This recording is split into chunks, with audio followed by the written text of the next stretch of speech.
I'm on here. Oh yay, we have our team.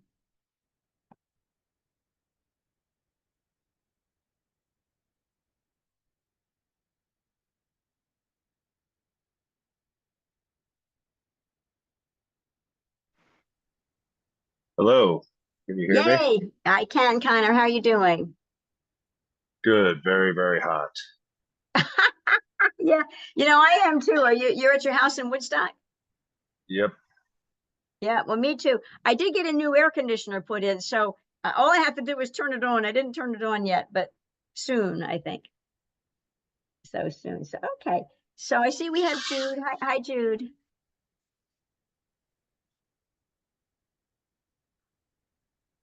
All right, so Jude, I think you're on mute.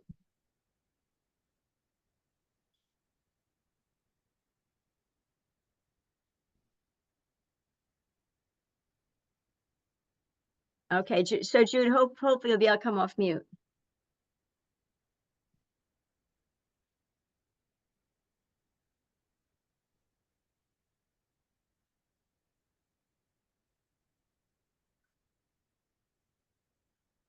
Well, we're gonna wait till maybe she Jude. stepped away from.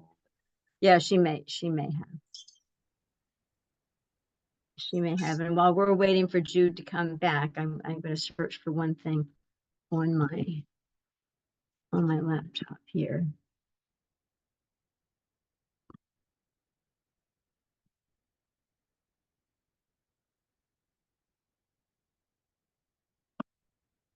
That's my phone. I'm going to see if that could be Jude.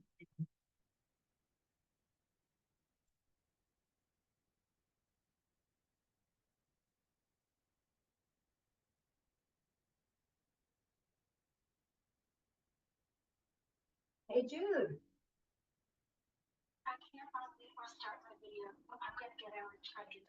Oh, okay, sounds good. Yeah, and I thought I better get my phone. It might be Jude. So, all right, so I'm right here by my phone if you need to call back. Bye. Yeah, that was Jude. She's got she can't unmute, so she's gonna be coming back in.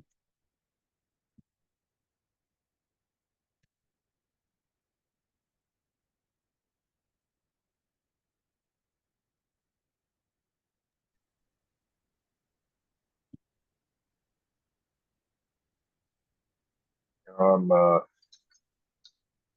not sure if we have other business. I didn't see an agenda for today, but are you No, going to pull up your draft? yes, that's what I was going to do. And I wanted to have the current Woodstock law handy as well. So I have the current Woodstock law handy, and I also am pulling up my draft. And the only really topic is we're going to go through the STR, so we'll wait till Jude gets back. So I want to welcome Danny and Heather, and I know Linda. I think it's Linda, but it says L&T Lover with a picture of both Linda and Terry. So I'm not sure if we have one or both, but anyway.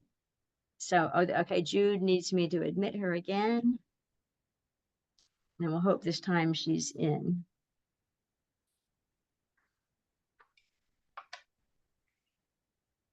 So Jude, we see your name on the board and it shows you as being muted and no video.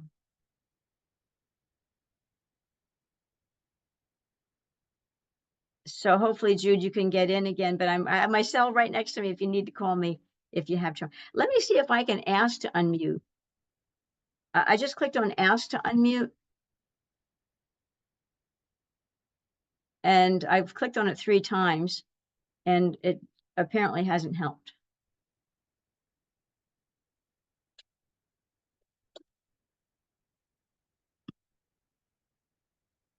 So Jude, I don't know how to help you unmute. I don't know if you're still having trouble unmuting. Yeah, it's Jude again. Not working, says Jude.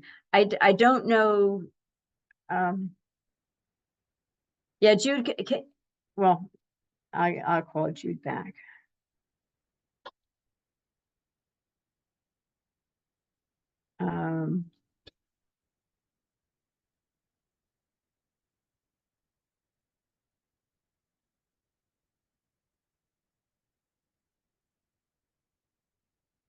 I'm calling Jude.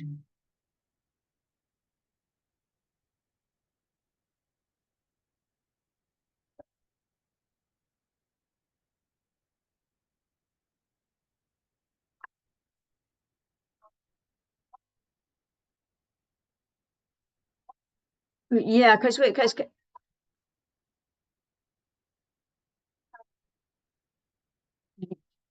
well, so it usually works for you.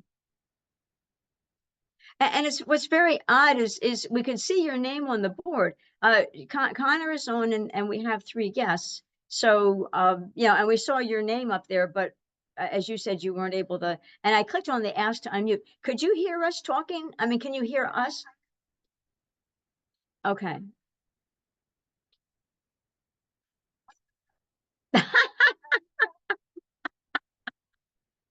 I know. Why? And I kept clicking on ask.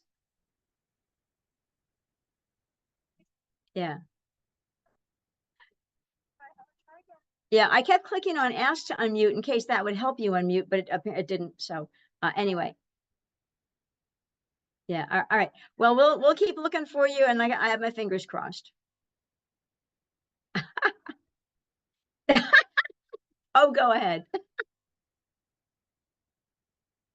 Uh-huh. Sure.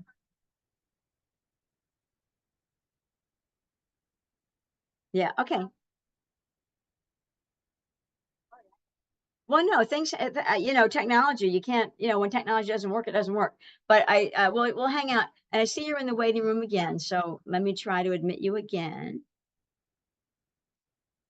Oh, it says Jude is connecting to audio. I don't think I saw that before. But it says you're connecting to audio, but now you're muted. Can you unmute? And if I click on ask to unmute, I just clicked on ask to unmute, and it's not doing anything. And I wonder, Hey Jude, is there are there any options for audio popping up? When I first join a meeting, I have to select Wi-Fi as the option I draw audio from each time I join a Zoom. Is that happening for Jude? I see Jude. well, yeah. I see Jude. Can you hear us? I can't hear Jude. I think I heard Jude. Yay, hallelujah. Did we? Wait, Can you I hear haven't me? heard. Can you hear me? Yes, there we go. I Excellent. don't know. What was that? Well, that was I very know. odd. Like you say, you've done Zoom a million times, at It's least a in million, here. at least a million times. And why the heck doesn't it work today? That was We bizarre. we I don't was we sweating. so we don't know, but I'm glad you're here. I'm glad that we have our threesome, our current threesome on the ZRC are here. So I didn't actually send an agenda because my plan was just to be going through the document. I know Connor and I talked briefly. I guess it was a couple days ago, and and I guess Jude, you've had a chance to look at the document that I sent. So I'm just going to pull it up and share my screen. So let me go find it. And I've also got well, first of all, let me get rid of, I have to close a file here. So, and let me just see if there's anything else I need to close, because you never know. Well, there we go, closing another. And let me just see, it'll help me see these things if, okay, so I'm closing one more thing here. There.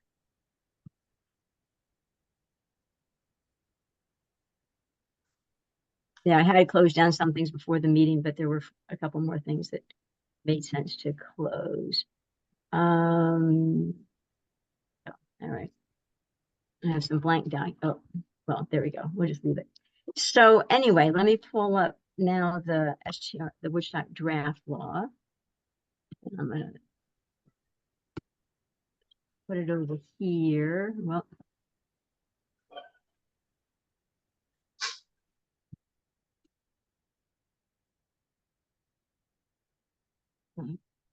get that out of there. Alrighty, so I think that's probably good for now. And I will share my screen. Oh, we have Sarah Yanis is joining.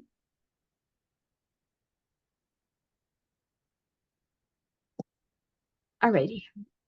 So, and we'll see if she has the same trouble Jude has. Hopefully she can get in okay. I have my fingers crossed. Looking for the share button. There's Sarah. So I see she's in. Here we go. So my plan was just to go right down the, I have the Woodstock law over here in case you want to reference the Woodstock law. And I've got the law that we're working, the current Woodstock law, which is interesting to review every now and then. And I am going to try to make it a little bigger. Yeah, there we go. It's a little better. So, we try to.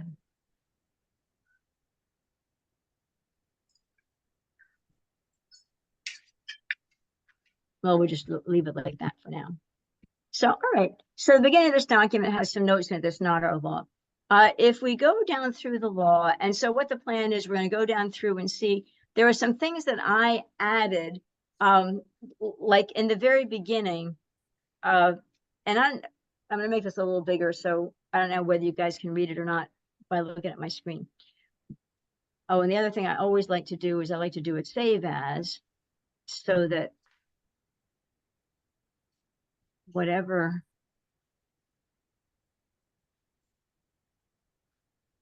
There we go. So we have a record of what we had before, plus it's changed.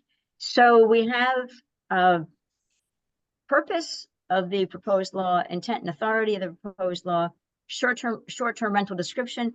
I threw the statement in there clarifying, I'm sure we've said this elsewhere, but because it's a really big point and people, to make sure everybody always remembers, I just put in a statement, short-term rental is less than 30 consecutive days. Rentals of 30 or more consecutive days are not considered short-term rental and are not governed by this STR law.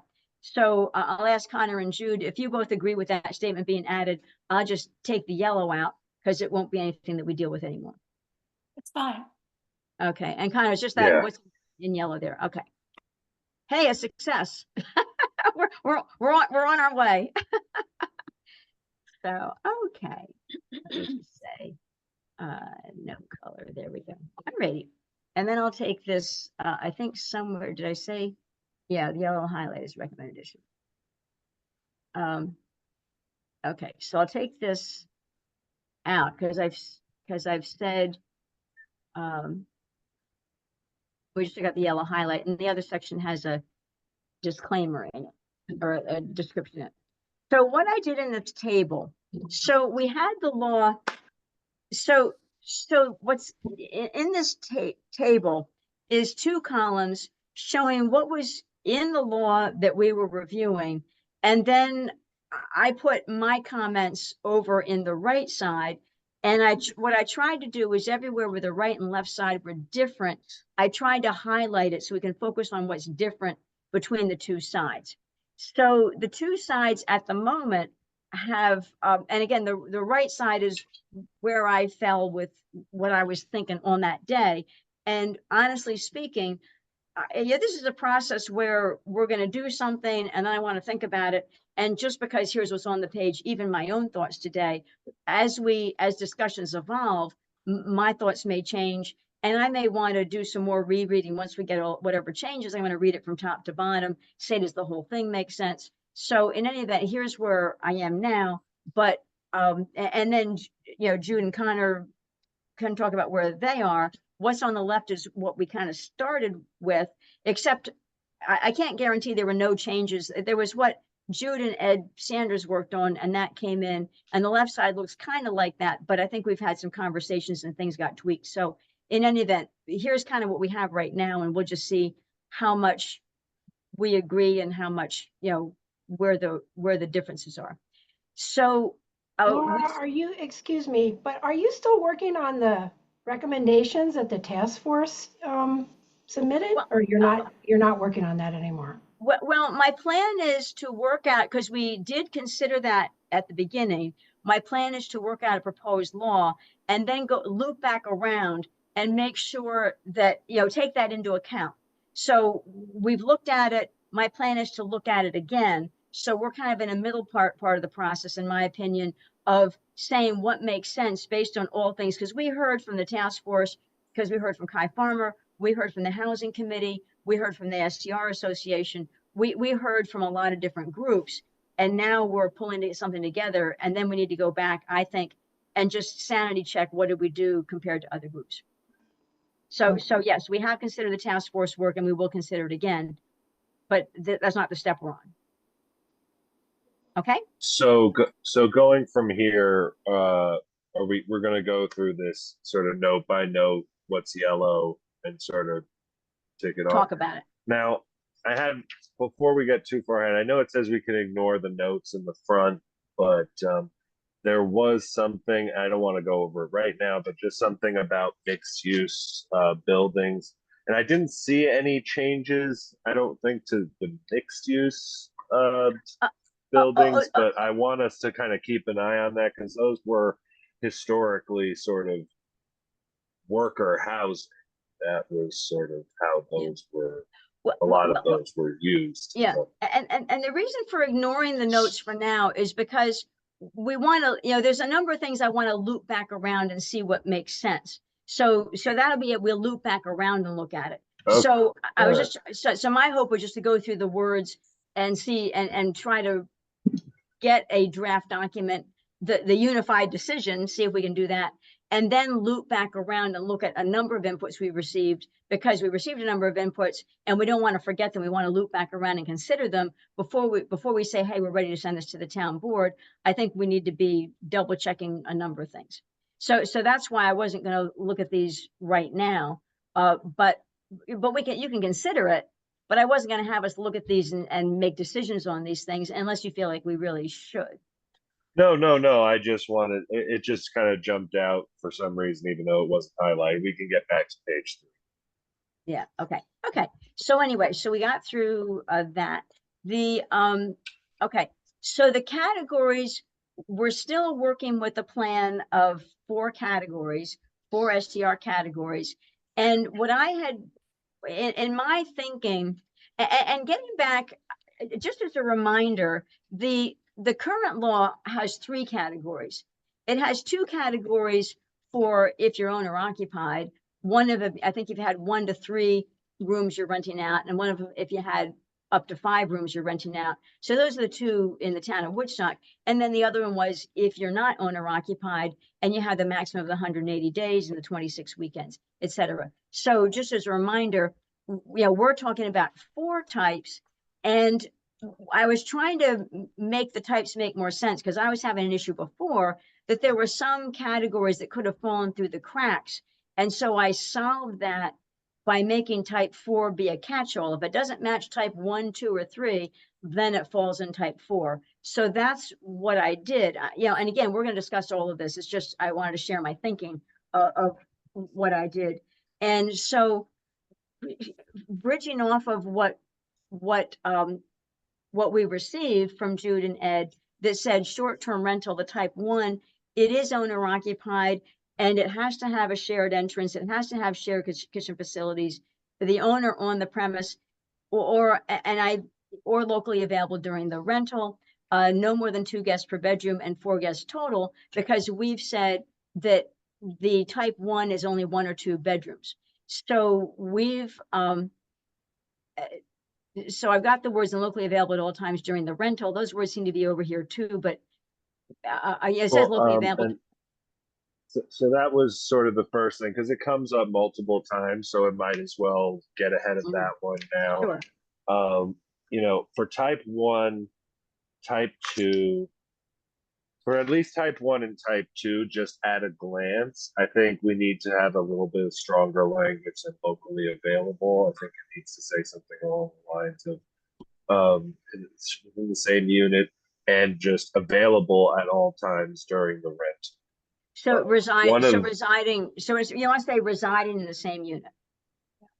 Okay. I mean, I feel like it's outlined pretty well already. but to Mhm. say locally available, I think even as we get further into saying like, let's define what that means in terms of response time locally available, Well, in relation to say a property manager or something like yeah. that. Well, But for the type 1 and 2, part of the reason that we're trying to get more permissive about this is because it envelopes a more accessible situation for people who don't have necessarily, 5 bedrooms to rent, but live on their property full time. So the idea is to not be a burden to whoever enforcement yeah. is. But so what I'm not sure that you're saying, because it does say living within the same unit.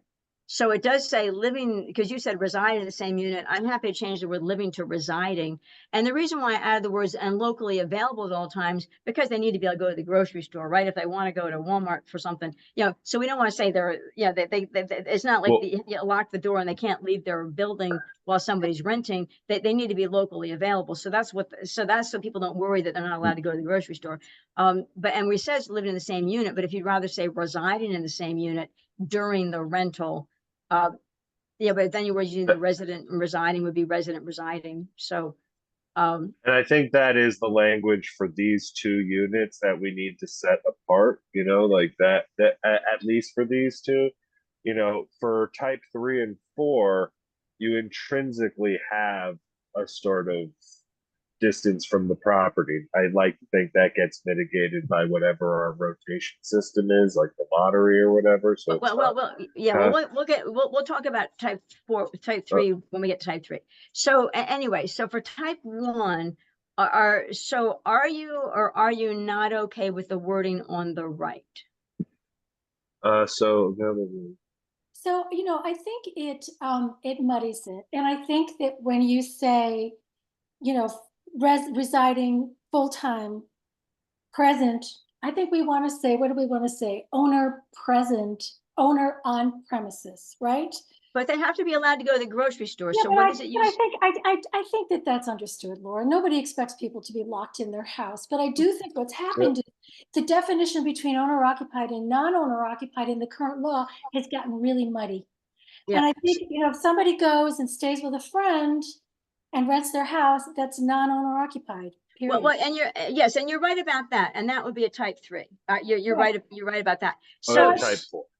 Or type 4. I just Well, really want to make a distinction. When I have the Hurley law, here it says an owner shall occupy and be on the premises during the term of the rental. And I think that's fine. I think that's fine. I think that's the language right there. I think that is it for. I mean, we can take a look at the other 2, but for type 1 and type 2, I think instead of locally available, living within the same unit, that is the language.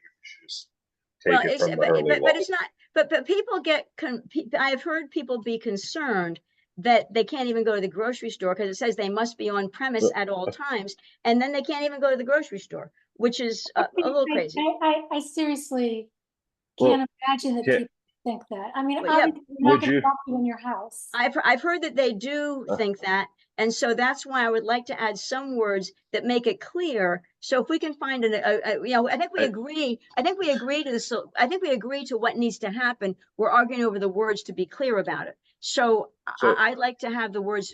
So tell me what your wording is again. And Jude, would you type it? I'm sorry to interrupt, but would you type it into the chat? Sure. Would you want Jude to type it in the chat? Yes. Yeah. In the meeting chat. Okay.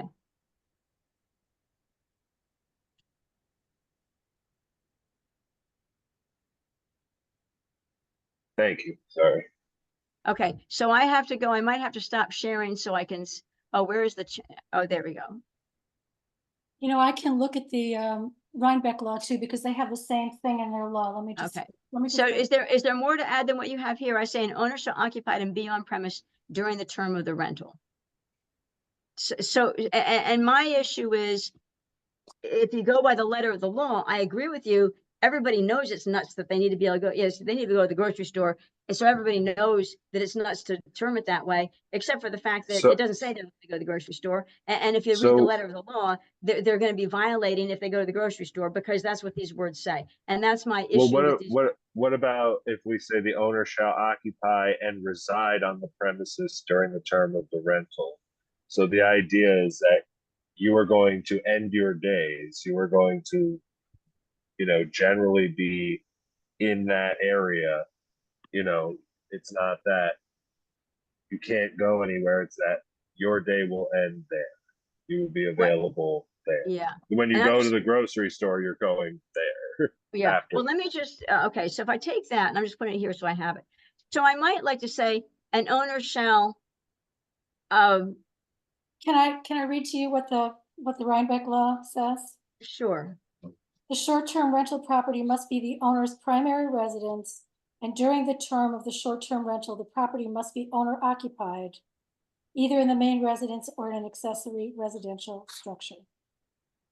Well, I like that. I don't know whether Connor likes that. Sure. I mean Yeah, that to me gets it done too. You know, Okay. that's a little bit different in that they're saying if you have a accessory apartment, you can rent your house. And that, that might fall into what you have as category 4 now. I just wanted to bring up something to you before we get too far. Okay. Because I've been doing a little bit of analyzing. And from what I can tell, from what Butch and William sent us, nobody has a 6-bedroom STR. So we can just take that right off the table. There are none right now. And there are 10 5-bedroom ones, 28 4-bedrooms. The majority of them are 1 or 2 bedrooms. So they sound to me like they're not full house. Okay. So just tell me again. No one has 6 bedrooms. There are 10 5-bedrooms and 24 4-bedrooms. 28. I 28. could be off by one. Yeah. You know. That's good. But it gives an idea. But That's giving you a close idea. Then I have 53 3-bedrooms, 83 2-bedrooms, 71 1-bedrooms. And I think there were 12 that were listed as accessory dwelling units.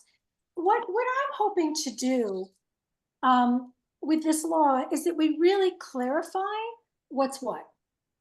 Is it an ADU? Is it a within the house? Is it owner occupied, not owner? I think it's been very, very murky up till now. And I know people who do not reside here, not even close to full time, who have owner occupied status because they registered to vote here or something.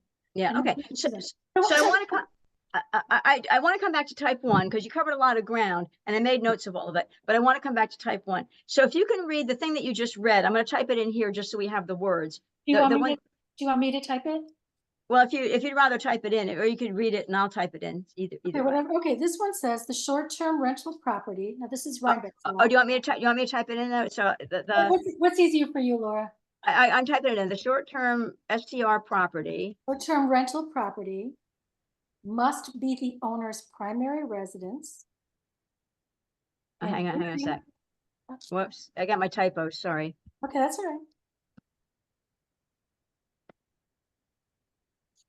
Okay, go ahead. And during the term of the short-term rental, the property must be owner occupied.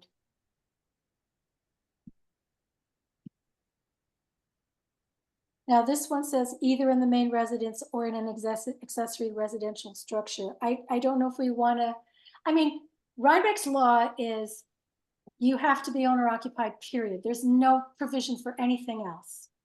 Yeah. And Okay. the same with Hurley, by the way. Those 2 places are ones that, in the area that have done that. The owner has to be on the premises or you can't have a short-term rental. But right. Okay. But anyway, we're still working on 1. So I'm just trying to figure out how, I don't know whether I like this thing that you just read. I don't know whether Connor liked it, but I was trying to see how to weave it in here. Short-term rental permit for 1 2 Well, bedrooms available to rent. another element of this too is, and I know we're making more distinct categories, and I think I have comments later on as well, but type 1 and type 2 could really probably be enveloped into one thing that just covers both instances of owner occupied.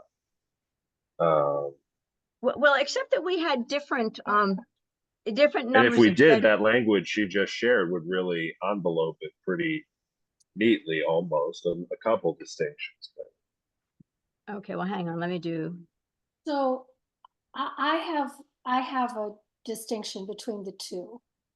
okay, One is when we're talking about somebody purchasing a property and if they should build an ADU. I had in the section that we talk about those that you can, that no short-term rentals would be permitted in ADUs constructed after the passage of this law.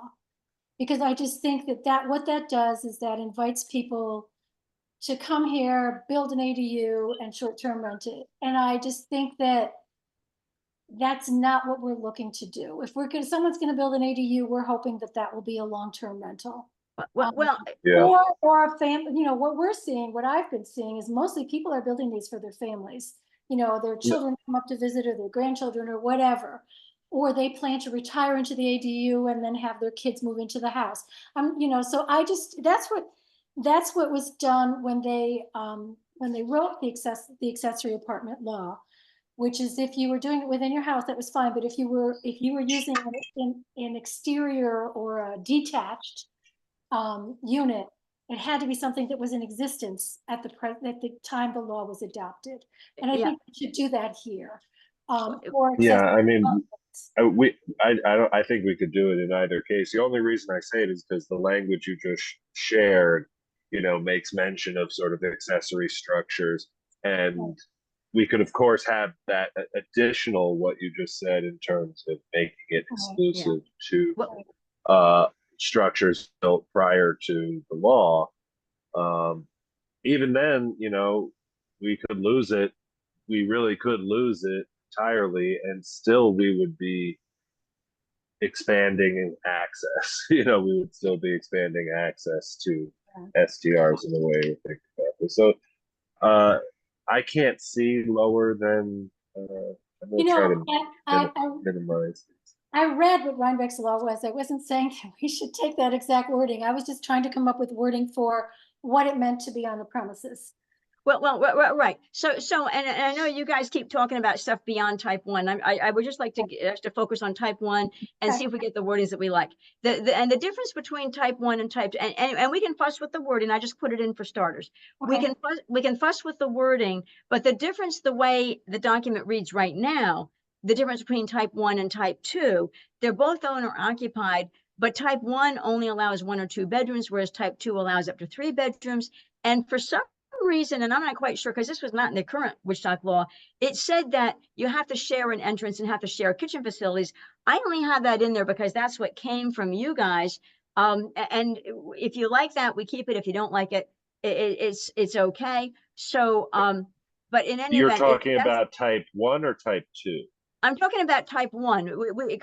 because this business about it having to have a shared entrance and shared kitchen facilities to be type 1 came from what Jude and Ed Yes. offered in. That's where that came from. So I'm not Yes. married to it having to have a shared entrance. I'm not married to having it be shared kitchen facilities. That's in there because, I'm okay with it being there, but I'm just because the way type 2 Well- reads right now is type 2 reads, you can go up to 3 bedrooms and you don't have to share the entrance or the kitchen facilities, and that's a type 2. So type 1 is truly, I just have a bedroom in my house.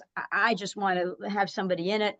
I'm going to be home when Yes. they're in it. That's what type 1 is, the way it reads. And I'm okay with it being that way. And as long as we can agree to these words that make it clear what we're talking about, the STR property must be the owner's primary residence, and during term of the STR, the property must be owner occupied. We can define owner occupied later, so that they're going to spend the night there. But that to me looks a lot clearer than locally available, because to me, Right. locally available sounds like they could go rent a Motel 6, or something. Well, and yes. the only and so but the only thing I was going to say to that is, I think, yeah, keeping the kitchen facilities and all that distinct, if they are going to remain separate, is important. Maybe we could reconsider. Like I said, I do think type 1 and type 2 could, in theory, just be one thing, and then we would be less distinct in that way, just having to not necessarily having to carve that out. But that being said, that language we just added feels a lot better to me than the locally available. I like Okay, so, and I didn't like this shall be on the premises, because again, they can't even go to the grocery store if we say that, but saying it must be owner occupied, and we can define owner occupied later. I'm okay Yes. with what's in yellow if you guys are okay with, and the reason why I think, if we want type, what's that? I'm a little confused. Go ahead. Did it not say, on the premises in these things that I read? But the first one you read said must be on the premise, and the second one you read, I didn't hear that. During the term, the property owner must be the owner occupied, the property must be owner occupied, must be owner occupied. Yeah, So and I the put that, difference I put between- that in there. What's the difference between, see, I think that's more vague. I think on the premises is more specific. And I don't, listen, Laura, I think there's a contingent out there that's gonna argue with us about minutia that's not real, just for the sake of trying to shoot down anything we're trying to do. Because I think any reasonable person would understand that if we ask you to be on the premises, we're asking you to sleep there. And, obviously some people are gonna go to work. That's Well, not, but we can, it's but- not what we're talking about. but we can define, we should define owner occupied. So this way we said there must be owner occupied. We can define owner occupied so it's not confusing. If we say they must be on premise at all times, they can't go to the grocery store, because in black and white it says they can't go to the grocery store. And they can't go to work either, because it says in black and white must be on the premise. It's at all times. It's, if it says in black and white there. So I think that we just need to define what owner occupied means. And I think we're agreeing it means you're there when you wake up in the morning, you're there when you go to sleep at night. You are there every day. When there's somebody there, you start your day and you end your day in that building with your STRs. That's what type 1 is, and we can define that as owner occupied. We can define what it means, but to say somebody must be on the premise at all times, they can't go to the grocery store, because it will say that in black and white. And it won't just be somebody looking for minutia. It'll be wrong. In my view, it would be wrong to say that, because that's not what we mean. Can We need we to say what we mean. can we highlight owner occupied and just notate that we should come back and define the parameters? I mean, this should also include some type of reasonable response time to complaints, because that's, being able to keep these exchanges fluid is going to be what allows us to expand the access here. So we're not just bogging people down. Well, Yeah, and, okay.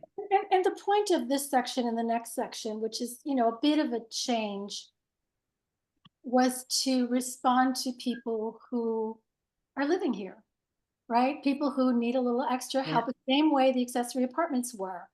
Yeah, I need to stop sharing for just a moment, because I need to be able to move my thing, and I can't move it because that thing is blocking it. So pardon me as I stop sharing for just a moment. That was the point of this. It was for people who are living in their homes. And, and trying to differentiate that between, if somebody goes away for a month in the winter, or whether somebody is just renting out their whole house. And that was the idea, because as I said, it's right now, what we call owner occupied is very vague and murky, and I think abused. Well, and we need to define it. So I've written a note here, define plus include response times. So I'm going to unyellow this available to rent and identify as part of the STR, because I'm going to unyellow it, and except for the point that we want to, I need to unyellow it. I'm going to unyellow it again.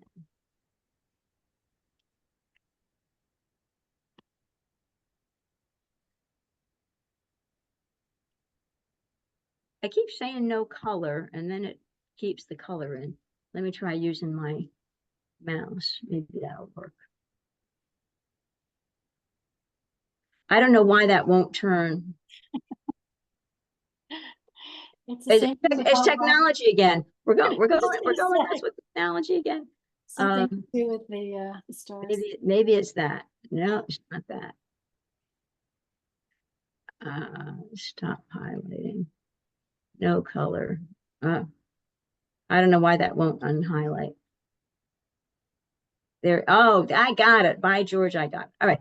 Okay. So we're okay.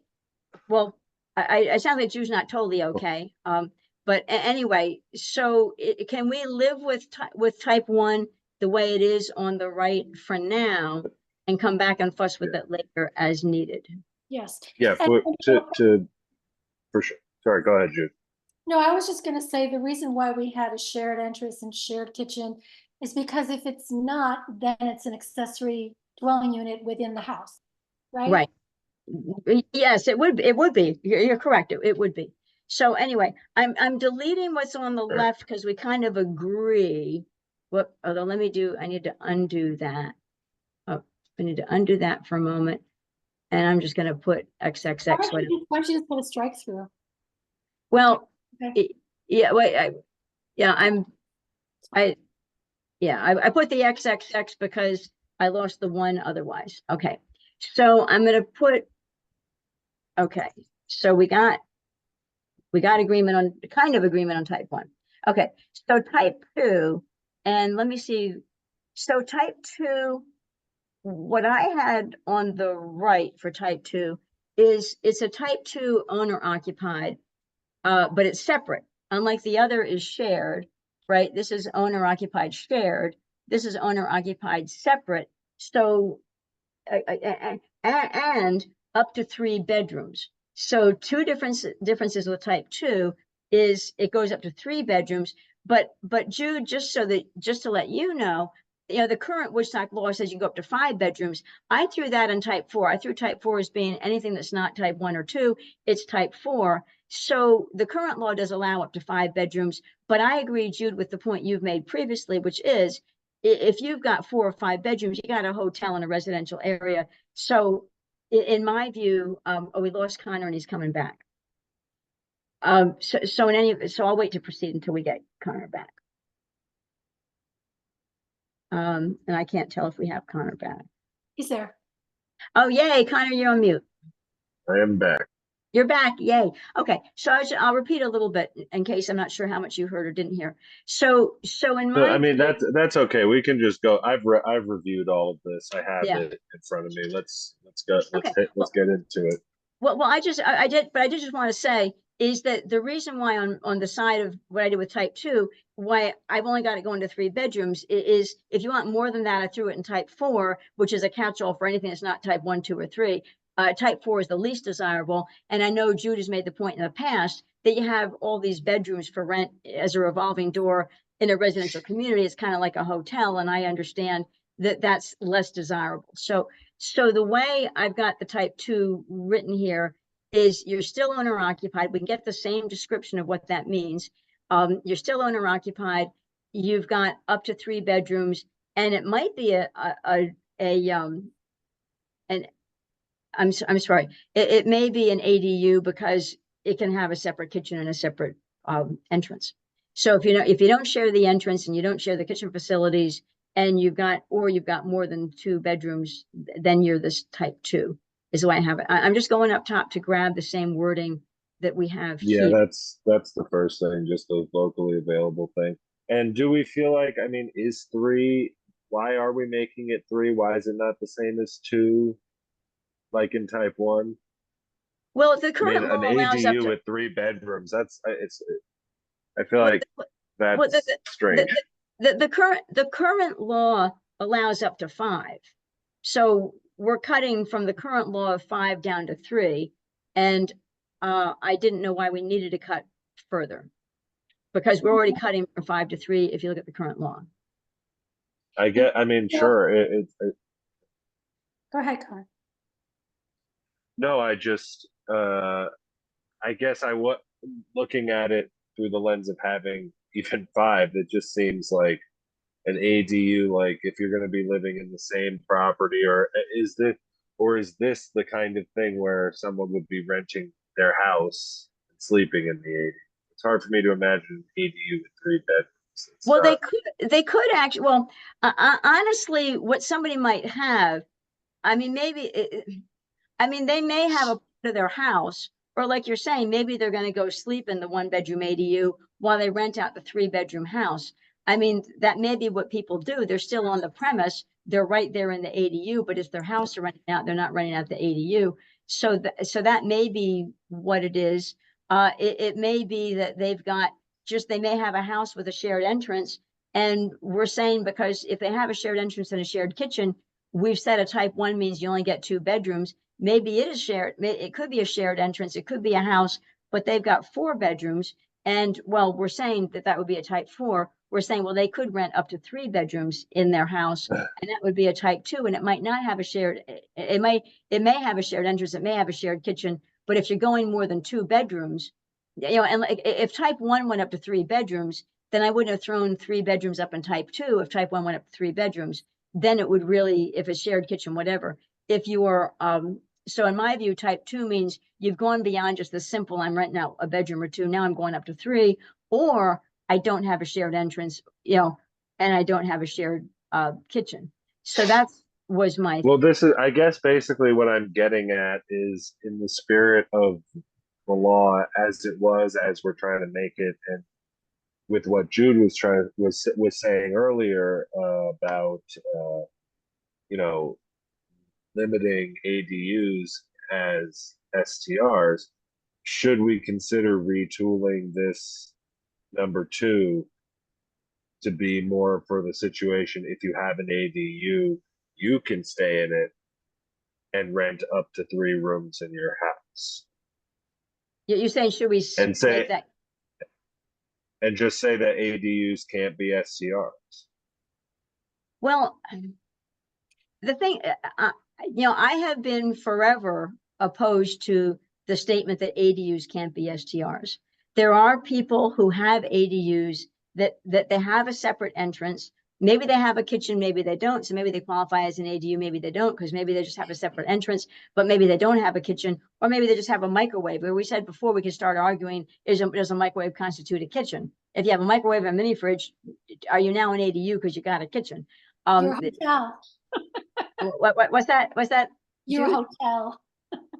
Your hotel. So right. So I do not personally believe that an ADU should be barred from being an STR. I believe that we may want, I'm open to changing the statement here. The number of this kind shall be unlimited. We maybe put a cap on it because we don't want to go crazy having.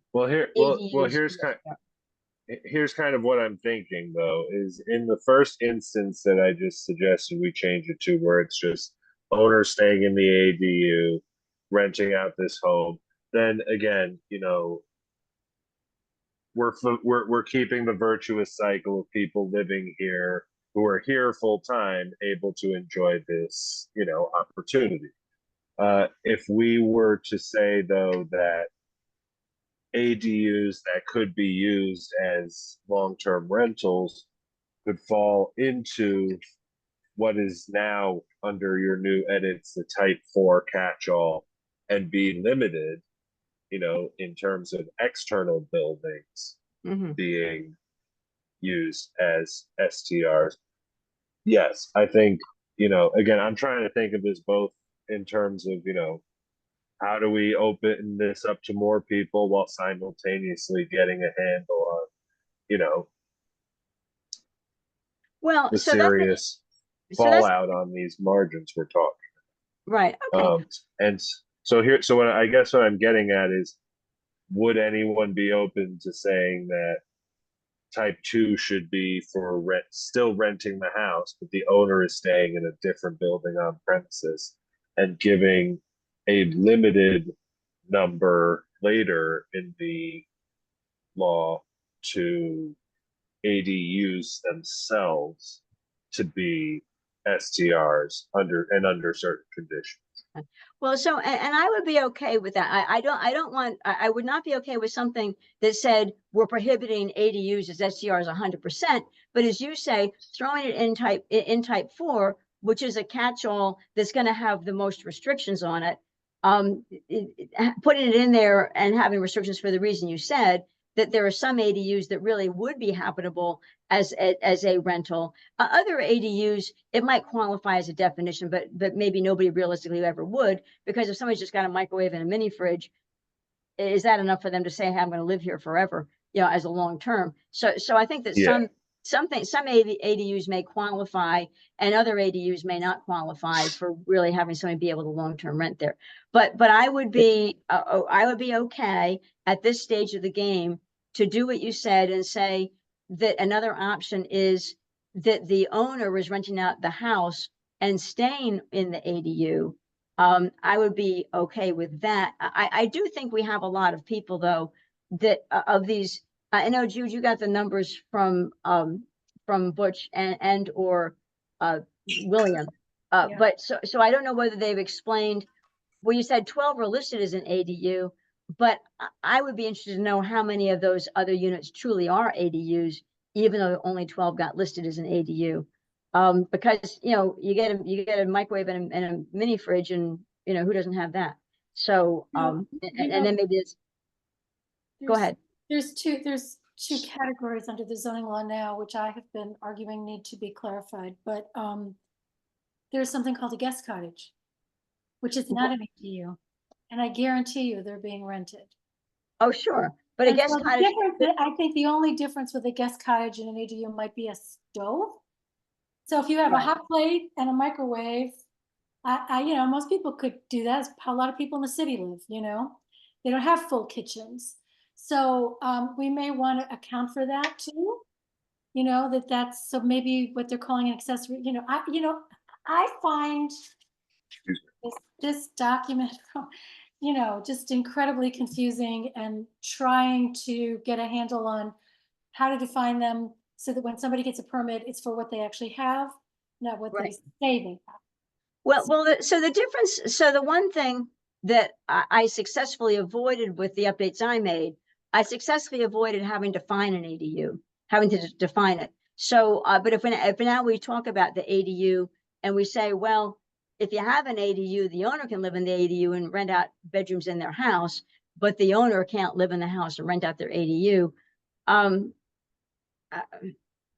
Yeah, I mean, I'm not really happy with that, honestly, but could I live with it as an interim because we're saying in type 4, we are going to allow ADUs to be rented? Because what type 4 really is saying, you're renting out, and why don't we go to type 4 for just a moment?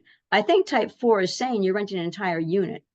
A short-term rental permit for a property that does not meet the standards of definitions 1, 2, or 3, no more than 2 guests per bedroom. Yeah, I'm just throwing out numbers here, no more than 10 guests at any time.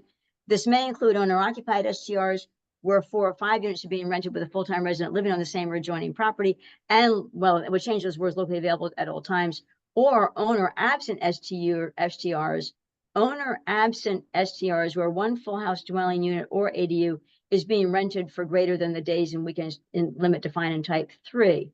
STR other rentals are limited to a maximum, and I put in the same maximum that we have in the law today, 180 days calendar year with no more than 26 weekends. But type 4 is going to have the most restrictions in terms of how many the town would allow. So some definitions there. The town may establish a reasonable limitation of the permits based on the saturation of STRs in various locations of Woodstock, such as Hamlet residential, the zoning districts. So the town may limit, you know, you may have a limit by district, and not just a limit for the whole town, but a limit by district. Must have a designated STR host locally available in the owner's absence to deal with emergencies. So we can go through that verbiage as well. But then the STR, yeah, owner absent limited permit, a short-term rental permit for 1 full house. Oh, I guess I do have ADU in there, but I didn't define it. A short-term rental permit for 1 full house dwelling unit or ADU. So it's already listed as type 3. At 1 full house dwelling unit or ADU that is rented as 1 unit and used as a short-term rental for fewer than a total of 30 days per year and no more than 10 weekends or parts of weekends, or weekends include blah, blah, blah, Friday evening, Monday morning, with the owner not on premise during the rental, but occupying the house the other times in the year, no more than 2 guests per bedroom. And here I put no more than 12 guests at any time. I know, Jude, you said no one has 6 bedrooms today, but I was thinking if somebody is going to, you know, if they're running a full house, if they had a 6-bedroom house, they would be able to get as many as 12, but they're not doing it a lot because we're only saying a limit of 30 days per year, no more than 10 weekends or parts of weekends. So we are saying it's not like a neighbor has to live next to this every day, because we're drastically limiting how often they can do it. And if we said no more than 10 guests at any total at any time, I know we may be arguing, do we like 10 or 12, but I was thinking this was the kind that would allow the most guests because an owner is renting out their entire house, but not very often. In this category, I would say where this is their primary residence. Okay. So this is, I think it has to be. Yeah. That's why we're making this accommodation. It's for people who actually, once again, people who are. Right. who are Okay. residents. Absolutely. Yeah. Yeah. So let me find a place to put those words. Can I- The wonderful house dwelling is rented as your unit. You start around. I'm sorry, I just want to interrupt for 1 second. If we're talking about people applying in the future, And Sarah, so Yeah. we are in the middle of the ZRC meeting. Public comment I comes know. at the end. well, Public comment comes at the end, Sarah. Public comment all comes. right. Well, we had one. Well, we in the had, middle, but that's fine. yeah. That's So fine. one's kind of the limit. All So, right. Well, is it? yeah. All right. but there will be public comment at the end. Mhm. Okay. So I'm rereading to see where to put this. Who's- With the property being the owner's primary residence. Well, I know I have to fix my typos. I mean, Okay. that's a little slippery again, but we can try. Well, with the property being their owner's primary residence, but with the owner not on premise during the rental, but occupying the house other times in the year. So, okay, are And- they're wording it like better since you thought that was slippery? It's really. I good. mean, I wanted to just say with the bedroom and guest limit, again, I keep coming back to this, if functionally, they're operating as hotels. And at some point, having a certain number of guests there completely unsupervised. And when I say unsupervised, I'm using that term a little loosely, but with no person of reference on the grounds or available in case of, some sort of, I don't Well, like a super of some kind. yeah, Like 12 feels like a very big, 10 even feels like a big number, to be honest with you, but 12 feels too big. well, so It's bad. I am okay changing the 12 to 10. I threw a number out there and I'm thinking the whole house is being rented. You might have a family, and even kind of like you mentioned, you have some family members where you have a whole pile of couples that want to rent a space. I've been with my sisters where we've had, 6, well, we've only really had 5 families, I guess, renting a space, but we've had, I have 3 sisters, and when my parents were alive, each family would have a room, but then the kids would have a room too. So that was 5 families. And we did that several years. I mean, we did that down at the Jersey Shore, but in any event, we did that several times where we had 12 guests and we used 6 bedrooms because we had 5 families and the kids were, had a room. So I guess I think it's low. I guess here all I'm saying that is that for this category and for category 4, these are owner absent. This is where we're taking a sort of accountability leap, in terms of how these are run. And like you said, and like I've said before, I can definitely see getting up to 10 and these high arguments for say more than 3 bedrooms. But we are in the Wild West still of this whole exposition, and just like food safety or anything like that, when you start to remove and get lenient with accountability structures, that's when the proverbial salmonella creeps in. Yeah, but again, we do have a noise ordinance. We do, which is under review, as people know. So we do have a noise ordinance. We do the owner is not going to want their property trashed. So the owner is going to some degree want to be careful. So I am personally okay with going up to 12 guests and 6 bedrooms. I know when my family, yeah, I mean, there are towns that do have short-term rentals. Is what they do. The Airbnbs, people come in and they have a rental. The number shall be capped. I mean, the other comments I had here, they shall be capped. They shall be renewed yearly. They must have a designated host. And here's where we might want to fuss with the words a little bit, but the wording said must have a designated STR host locally available in the owner's absence to promptly deal with the emergencies, other STR renter issues, and compliance with STR operating requirements. So we can, I don't know if there's a way to strengthen that. And I know you wanted to have a kind of, I think previously you were talking about having some time limit to address issues. So Now, I guess here's kind of where I'm just getting in with that. In the jump between 2 and 3, you know, is the difference between them being on the premise all the time and not being there at all during these rentals. right, they're The they could be in category California, 3, right. category 3 to me feels like, depending on how permissive we want to be with it, something that we need, again, firmer language about either what it means to be locally available. But when we start to talk about 12 bedrooms, 12 bedroom, No, I'm sorry, 12 guests, 12 guests. 12 guests across 6 bedrooms. All I'm saying is that is a small motel. Like, running 6 bedrooms at a time out of a building is a small motel.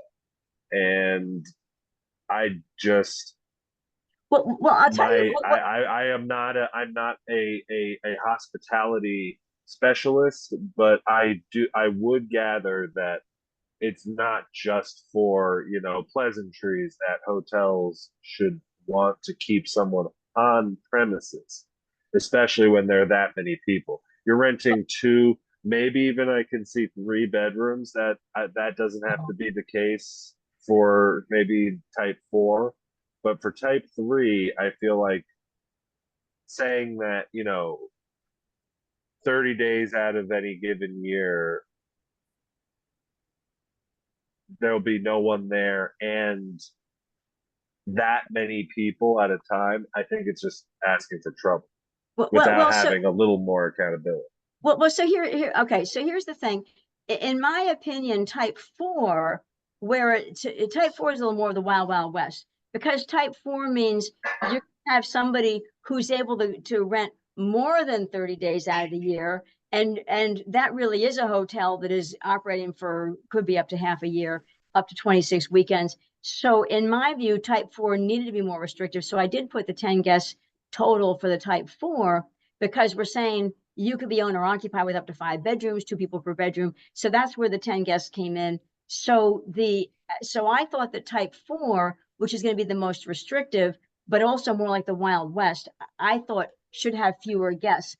I thought that when somebody is just flat out renting their whole house, they're in California for a month, they're going to rent out their whole house, that having somebody that's available locally who can address any issues, in my opinion, 12 is okay. And I think that the person bearing the risk in this case is the property owner. And there are as long as we have enough laws that police can step in if there's an issue. So as long as our laws are proper for noise, and as long as our laws are proper for other things, people can step in if there are issues. So what do you think, Jude? Because my impression is, if there are 6 bedrooms in a house and we set the cap at 5, put your property manager in that 6th bedroom. You know, I mean, like, at some, I don't, again, it's not our responsibility to maximize the profitability of everybody's house. So my feeling about this is I just want to go back to why we're doing this, right? The short-term rental task force, the housing committee, you know, Kai, everybody said it's out of control in Woodstock. There's too many houses being used as short-term rentals.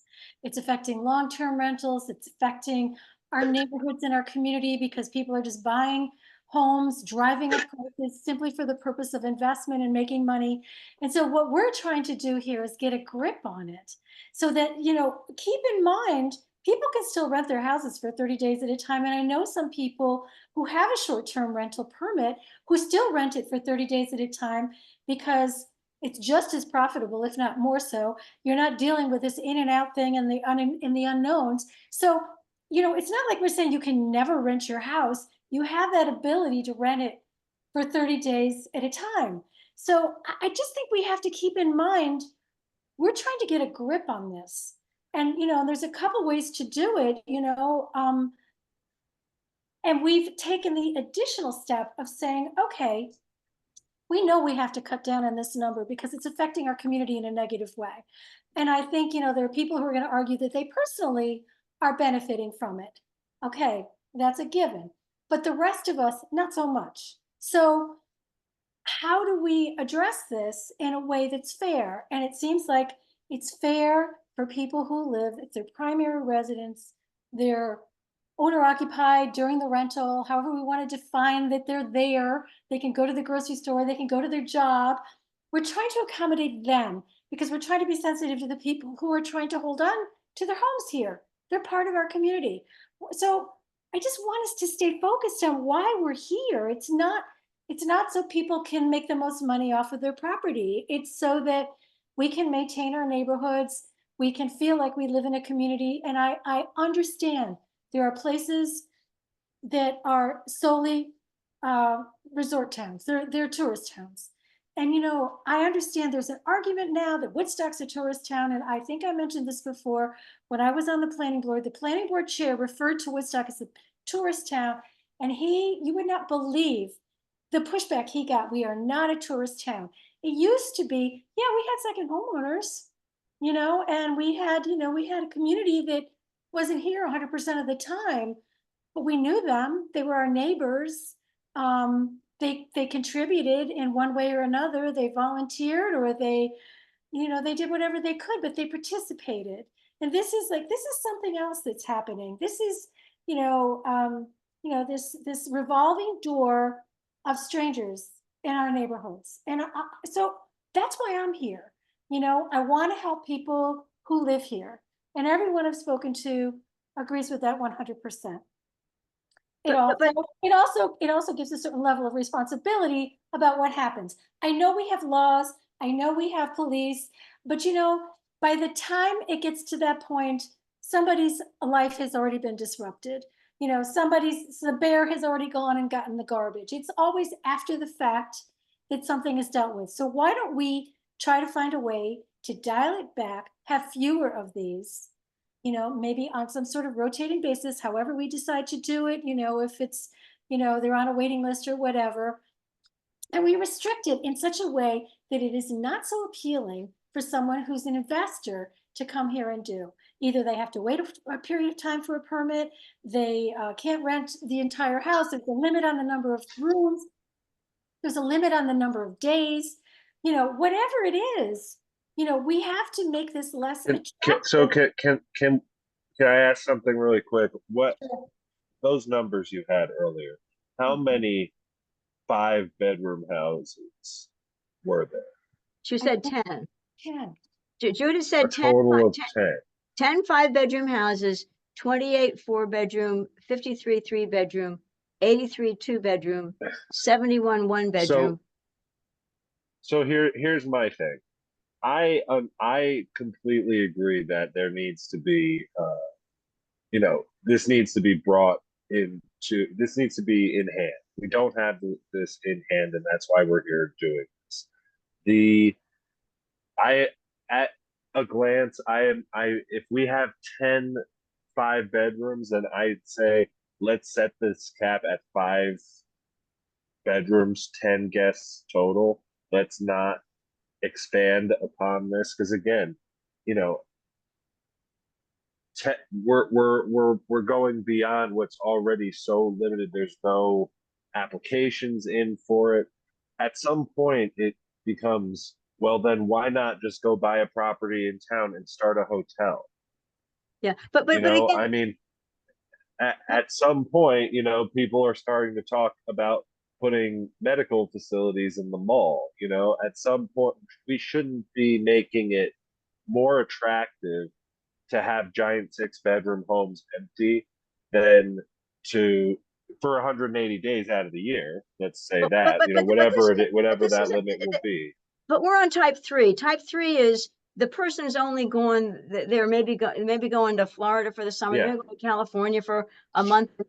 So I agree with you on type 4, but this is type 3, where we've clarified that at type 3, this is somebody's primary residence. Where did I add that word? With the property being the owner's primary residence, but with the owner not on premise during the rental, but occupying the house other times in the year. So this type here that restricts it to 30 days a year was intended for the person for whom this is the primary residence, but they're going a month here and a month there, and they're not going to rent it for the whole month. They want to be able to rent it for a weekend here, a weekend there. So that's what this is intended for. So this is somebody who is part of the community. That's the difference between type 3 and type 4.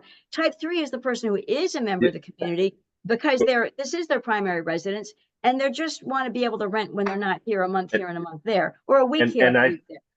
And I think that's fine, but I just think that if right now we're looking at 5 bedrooms peaking there anyway, I just don't see the utility. I don't see how it serves anyone to then go further and say 12 when, again, it's not so much about just that they're part of the community here. For me, that is part of my issue, but the issue that I'm expressing here has more to do with that. It's just, this is the first type where there's no one there. And depending on how we set this locally available thing, like if you are able to rent out 5 bedrooms in your house for 30 days, you are going to make a good amount of money. You know, like you will make enough that it will, I'm sure, pay for a vacation and then some. And we've made it flexible enough that it's across 10 weekends too. So I just feel like let's, at least for the sake of the argument and saying that, like, we're trying to expand access to the program, not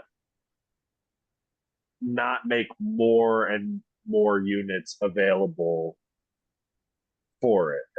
I guess that's all I mean by that. You know, like, we don't have to expand our caps necessarily. I lost the thread there. That being said, I see you change it. Would you be okay with that, Jude? I mean, like we said, we already have 10 in there. 5. What do you think? I mean, 10 is better than 12 because nobody has 12. And probably, in all honesty, people who have 6-bedroom houses probably don't need to short-term rent them.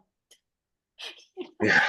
Yeah. Truth is, they probably just have a property manager who's keeping an eye on it while they're gone. You know, listen, you know, even having this category is just trying to accommodate people who feel like they're doing something maybe they shouldn't be doing and allow them to be legal about what they're doing. I think in some cases, you know, the town just looks the other way. But, you know, I mean, you know, there are five, what do I say? Oh, there are 10 people who have 5-bedroom houses. I don't know. I mean, 10 is better than 12. I mean, I would probably say 8, honestly, but that's me. I'm always going to be pushing the envelope. Or in all reality, you know, I go with a 6, but we're never going to do that. You know, but let's. Well, I mean, to be honest, you know, that is kind of more. I could see myself being okay with the 10 just because, again, in the spirit of something Laura said, it wasn't for the same reason, but it was that I'm not trying to take away, you know, to roll back I'm not trying to take away things from people. It's just that we do have, like, the opportunities need to be better managed. And if these people want to partake in this type of thing, the idea here, I suppose, would be that they wouldn't then have access to any of the other types of permits. So you wouldn't be able to rent short term. If you have a type 3, you can't also have a type 4. At least not at the same time. Well, yeah, you would need to have one or the other because every person can only have one STR. So we're sticking with that any individual can only have one STR, whether they've got it as part of a corporation, whether they've got it as part of an LLC or just by themselves, they're only allowed to have one STR, you know, and if Yeah. they're part of No. LLC, they're done. Yeah. So for the No, I purpose guess of, go ahead. can I put one more thing here just to say, I mean, now before we get out of here, I want to touch on the mixed use and multifamily use stuff. But Okay. but saying, I'm okay with doing 10 guests just by virtue of the fact that it already exists. There is some small demand for it that in the scope of the type of, environment we're trying to facilitate, I think can be accommodated. Mm-hmm. Yeah. I don't think we have to roll out the red carpet for any more than that, though. Okay. So for the purpose of, and again, we're not going to be done all of this tonight, but for the purpose of tonight's discussion, so we kind of skipped over 2 because 3 was a little more straightforward than 2, right? We got through 1. 3 was a little more straightforward than 2, so we'll have to loop back to 2. But I don't know if we're going to want to do it tonight because we've been going for almost an hour and a half. So let's just shore up 3 right now. So for one full house dwelling unit or ADU that is rented as 1 unit, used as a short-term rental for fewer than 30 days per year and no more than 10 weekends or parts of weekends. So that means maybe you're not a snowbird, but you got your ADU, but you're only going to rent it for fewer than 30 days a year or fewer than 10 weekends. So the way this is written right now, it says whether you're going to rent your house or whether you're going to rent your ADU, you're renting a full unit for a limited time during the year. Again, the current says 180 days, 26 weekends. This is saying type 3 allows you to dabble in it. It doesn't allow you to go crazy and put a hotel in your neighborhood because you're dabbling in it with these restrictions. So for the purpose of just saying, hey, we're done talking about it tonight, doesn't mean we can't change it later. Right. So just to throw out something else, if I have, I'm just throwing this out there. I have no idea what I don't have a position on it yet. It's just a possibility. So I have an ADU and I have a full house, and I rent my ADU full time, and I'm going to short-term rent my house for 30 days. We're good with that. Yeah, I would think so. If you're doing a full-time rental on the ADU, because you can only have 1 STR. Right. So so which are you going to STR? Are you renting your house? You're renting a full unit. You're either renting the ADU, which is a full unit, or your house. You're not renting. What if you're renting that ADU for 30 days at a time? Well, then it's a long-term rental and it's not covered by this law. Okay. I mean, it is and it isn't. But you have to decide what your STR is. When you apply for the STR permit in the year, you have to specify which is the STR. So are you going for a type 1, 2, 3, or 4? So you have to clarify what it is you're renting. Okay. Okay. So I'm going to make notes. So the other thing that we want. I'm sorry. I wanted to add on top of that. I don't know. I mean, I know there's all types of rules about how we can and can't favor, but can we somehow favor long-term renters in certain aspects to encourage long-term renting by making certain type 1, 2, or 3 available to them as well? Or we can't do that? We've never said that you couldn't. We haven't said anywhere, if you have an STR permit for a unit, we've never said anywhere that you couldn't long-term rent it. We're just giving limitations to how much you can short-term rent it. We haven't limited anybody's long-term rental ability. Well, I do know that they're just not supposed to occupy the same area. Like, for example, in a type 1, you couldn't long-term rent your house at the same time that you were operating that STR. They can't share the same. Well, you have to say what type. You would have to say what type you are. So when you say I'm going to STR this year, you would need to specify what type you are, because then you got to follow the rules of the type that you said you are. Okay. Well, I'll come back to that. It was just sort of spitballing there, but I like where this is going. Yeah. Okay. Yeah, well, me too. I think we're making progress. So, and I'm trying to get, the yellow out if I can. There we go. Trying to get the yellow out. There we go. And you know, it'll be good for us to be able to see this again and digest it and, you know. Sure. It's And then there may be things, once you see the whole picture, there may be things that you say, hey, we've got it in the draft, but I really can't live with it, or maybe things you are. The other thing that I wanted to deal with before we left type 3, though, is the wording of, and Connor, I know you had concerns of making sure this is fully covered.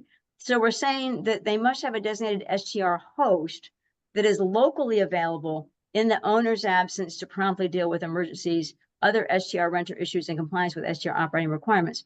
So Connor, I thought that you thought that that was not crisp enough to cover the needs that we have.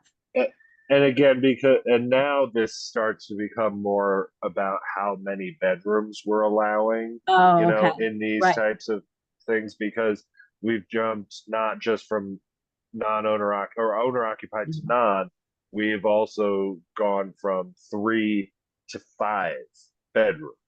Well, And we didn't get to type 4 yet. Oh, we did here. You're right about that. We did for type 3. I'm sorry. Yes. yeah, and type 4 I think also had 10 It did. capacity. So the idea here being that, to mind from a sort of common sense perspective, it's a good thing to have someone on the premises for a variety of safety reasons. For any hotel hospitality operation, it's just, how it's done. Now, depending on their proximity and what we consider proximate, maybe that can be assuaged. Like, I just gonna throw it out there. If the property manager is within like 10 minutes, like a 10-minute drive, then maybe that's fine.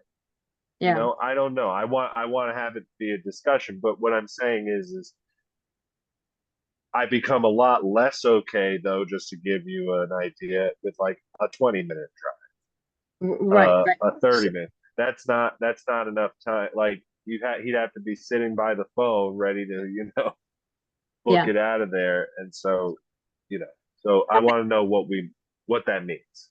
Okay. So we need to define locally available. I just put that in there right now because we haven't resolved that. I'm just getting at these comments here. So what I'd like to do at this point in time, I just want to make a note. We really haven't done. We've kind of we've made a pass at 1. We've made a pass at 3. We didn't get through 2 because we started talking about ADUs, and I thought it made sense to look at type 3 and then go back because that's where ADUs are. So we still need to do so I'm just going to make a note here. Still need. And I know I have typos. So just addressing what Connor said, rather than locally available, maybe A minute. able to respond within a certain period of time. Okay. Something like that. Yeah. Okay. Right? And yeah. Because if somebody, 24 hours is just way too long. Right. It should be 2 hours or something. Absolutely. Something or even less than that, because if it's an emergency, you'd want somebody to be able to get there pretty quick. Right. So something for us to talk about and think about, and maybe ask a little bit, get some opinions from the authorities.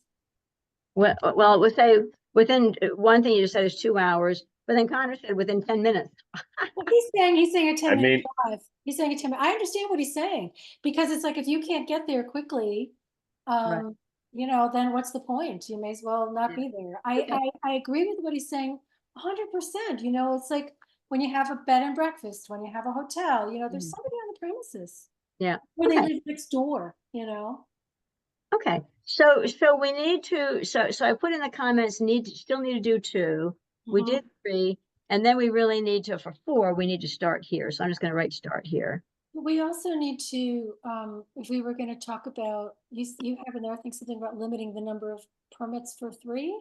Well, let's go back up here. Yes, we shall be capped. The number shall be capped. Okay, Yes. so are we gonna make a suggestion about that, or? Um, Yeah. I feel like that we would be need up to to kind of I think we need to untangle 4 a little bit, like, and get the Okay. kind of final. I need to get a grip around that, because, again, when we start winding back to this actual number, the 1% that keeps coming up over and over throughout all these presentations we've had here, you know, we're going to be splitting. We need to decide how that split is happening, and if they, if 3 can kind of coexist against 4 being at 1%, or if it all needs to be part of the same block. Gotcha. Yeah. And So I don't know that it does, since it's only 30 days, right? Right. Yeah, so I'll just add a note here, Jude, just to say, may want to consider what advice. Right. that You know, the other thing, just throwing this one out there, is that I had made a suggestion, if somebody doesn't use their permit for a period of year, then that's Mm. the end of the permit. That came from the building department. Yeah. People who Okay. are not actually short-term renting, it's just creating havoc for them. And they said, if you're not using it, you lose it. Yeah, and that's fine, but we're not quite getting there yet. I know. But so hold that thought, because we will be getting there. So what I'm looking to do is, it's 8 o'clock. Now we're meeting in 1 week. What we did is, because of some unavailability of team members, we did not meet last week. My apologies to anybody that did try to log on, because there were some conversations about moving it, but somehow it didn't get on the calendar. So my apologies to anybody who tried to get on, who wasn't able to. So tonight's meeting was last Monday's meeting, but I think we're on a good path. And Connor and Jude both, I heard say, were available in 1 week. So we're just going to keep going a week from today. I think we did great stuff today. And we did it well. I really thank Connor and Jude for everything. So I want to move from here into public be heard. So that's what I'd like to do, since we've been an hour and a half, and we are meeting 1 week from today, just so people know that. So Connor and Jude, anything before we move to public be heard? Can you please send us this updated version? Yes. Send to Connor and Jude. Absolutely. Yes. Okay. So anything else before we move to public be heard? Okay. No, I think we did good stuff. Yes, I 100% agree. So I'll give Sarah the first public be heard, because I know she had things to say earlier. Sarah, did you want to go first for public be heard?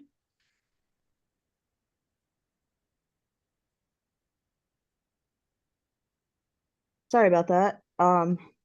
Technology for me too, as usual. And we like 3 minutes. We like 3 minutes, like the town board. So Yeah, I know. Yeah, okay. I understand. Thanks, Sarah. Yep. Sorry, didn't even know my camera was on before. Sorry for the sidewalk in my ear. And what I was trying, I'm sorry to interrupt before, that was, I'm concerned about the application process. We were talking about, Jude, you're right. If someone has a 6-bedroom house, low battery, here we go. Someone has a 6-bedroom house, right? They don't need that STR. But they could apply, right? And accidentally stumbling upon minutes that I do, I found there's a 7-bedroom, 6-bathroom house that we've given variances to after the fact. They kind of apologized after. That is right off Wittenberg. It's an extension of Wittenberg. That's not that long ago. So let's just beware. So we're also at this crossroads where we have motels. We're talking about drive time, right? 20 minutes, 30 minutes. How are we going to gauge that, Connor? I appreciate your value in this, but we're gauging drive time when we have projects from the DOT and also from, Complete Streets, not nobody's communicating. Let me bring that up again. Nobody's communicating. And when I'm told that we have chairpersons having regular meetings with our supervisor, these are not actually happening. No, they are not. Because I communicate with those chairpersons myself when I attend these meetings. I am concerned that things are getting rammed through when we have unplanned or unannounced rather site visits with our planning board next door to my home on Calamar.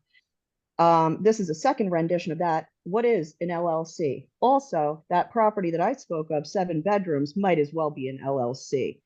Check out the name and see what happened on Route 28, passed along for $50 brother to brother. I shouldn't open a can of worms. But when our WEC is basically defunct, and they don't know the name of the waterway in our last meeting, which is abutting the town offices, but that's abutting our town offices. That scares me. When we're not looking at the environmental factors, zoning controls everything. The chair of this committee is sitting on our town board, and we are reduced to 3 members of this committee. Chair is making 2 paths at this point and is going to present until this meeting 2 different versions because Kant is feeling railroaded by a completely brand new version of this committee. You can't just create the HOTF, sit on the HOTF, and then go to this version of zoning where we have multiple projects. This zoning was due when? At the 12/12 meeting with our town board, Bill finally, when gutted, said what? April. This is just about July. So I'm scared. I kind of want to pause it. I don't think anyone sitting as a chair should be voting on anything or telling anyone not to complain to this committee about decisions made where they're voting or recuse yourself. And I'm just waiting on so many answers from the same person. All of it's getting very late for me. I'm busy. Busy So, reading and back minutes too. They're all connected. It's late in the game. well, For all what, of it. It's too rushed on other things. The way we're pressing, we're talking about noise ordinance, the What? sound ordinance, as if it's done, because it's all kind of done. yeah, well, we've been 3 Decided 3-2. we've been Screw you 3 minutes. 3-2. Sarah, we've been 3 minutes. Okay. So in any Yeah. event, yes, as you can But they see. disappear too after a certain time with certain people, right? So Well, let's okay, everybody should attend and check. You've been the My 3 three is minutes. always up. Sarah, I you've been know. 3 minutes, Well, so let me respond. So I will just respond quickly. So as you can see from this meeting here, we were taking the 2 columns and merging them. So that's what we're doing right now, is we're taking the different ideas of the 3 of us and merging them. So that was what we did in today's meeting. So in any event, so I appreciate everything that you shared. Some things are within the purview of the ZRC, some are not within the purview of the ZRC, but I appreciate you sharing what's on your mind. HOTF to ZRC, Planning Board, Housing Board. Yeah, Right. yeah, okay, but the 3 minutes is up. Yep. So Heather, did you have things Sure. that you wanted to 7 add? minutes though. I hope they read them. Hi there. So just a few comments to share based on the work that was being sort of done today. Okay, thanks. Heather. I think that it's really important and that we have a good system for dealing with complaints and the actual concerns that people are expressing versus taking an approach where you feel like you need to tie everyone's hands up and restrict their, freedom to do what they like to do with their property. I think without a proper enforcement and proper complaint tracking, I think that this is all kind of for nothing. And that, I can tell very clearly that, there are people who and have said it out loud that they want to just restrict this as much as possible. And I think that that is potentially illegal and also not really addressing the problem. Just not letting people have an STR does not necessarily make it an affordable housing unit.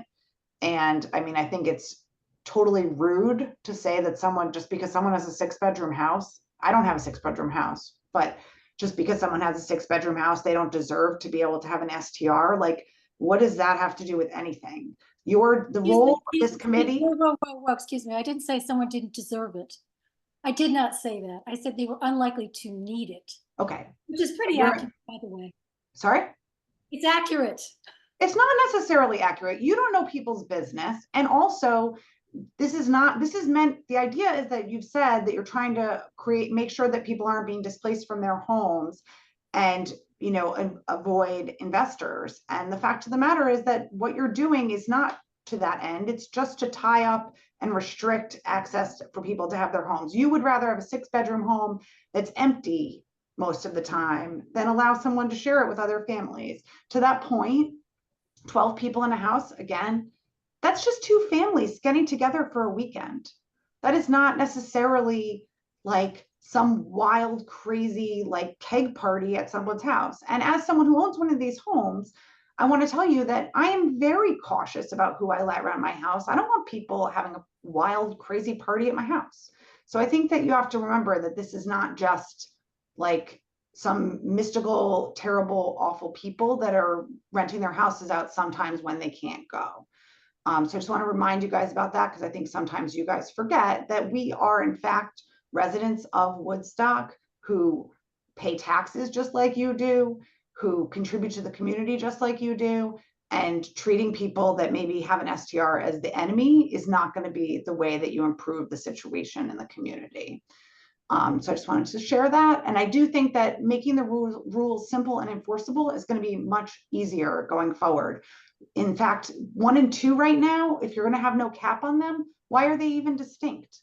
They're both owner occupied. The owner has to be in the property. Who cares whether the bathroom is shared or the kitchen is shared? If you're requiring that someone be on the premise, make it easy, 1 bucket, keep things simple. I think the less complex that you make the rules and the clearer they are to follow, the better compliance you're going to have, which is ultimately the goal of good regulation. Good regulation is to create an environment that'll be great for everyone.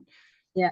And we didn't really quite finish 2 yet, so we're not quite sure whether 2 will be capped or not capped or whatever. So we didn't get there. But thank you for sharing your thoughts. Appreciate Laura, it. can I jump in for 1 quick second? I wanted to, and I'm sorry, I know we're in public be heard, but I wanted to jump in really quick because there was a section I wanted us to get to today, and it's just one line of text in number 2, standards, letter D. So And type it 2, are we says, looking at type 2? Or you're looking at, no, page 6, okay, page. number 2 is standards. Oh, okay. And what are we looking at? Which letter? Letter D. STRs are prohibited in multifamily dwellings of 3 or more units. And I just wanted to get ahead of this. The comment said Laura would delete this. Yeah, and I guess That I've gone is back and forth because you and I talked about that. And if they're a multifamily, if there's a 3-plex, we probably don't want it in a 3-plex. An ADU is a different story. But if there's a duplex or a 3-plex or if the 3-plex or a 4-plex, so I probably would. I will remove my comment that I would delete that for the multifamily. So and I mean, I'm tempted to revisit it on duplexes too, because of this, and again, I understand Miss Cross's point about the distinction. I made the same point earlier about combining types 1 and 2. However, the distinction of having separate kitchens, separate bathroom facilities, in this case, is the difference between the long-term housing we're trying to protect and just about everything else. So I really want to make sure that and the mixed use don't get away from this. Yeah. Okay. So I deleted my comment that said that I think it should be deleted. You won't see any markup that shows you I deleted it, but I'm telling you, you'll see when I send the copy out that I know that you guys want. You'll see that is going. Okay. That was all. Thank you. Okay. So Danny Bloom, did you have any comments you want to make?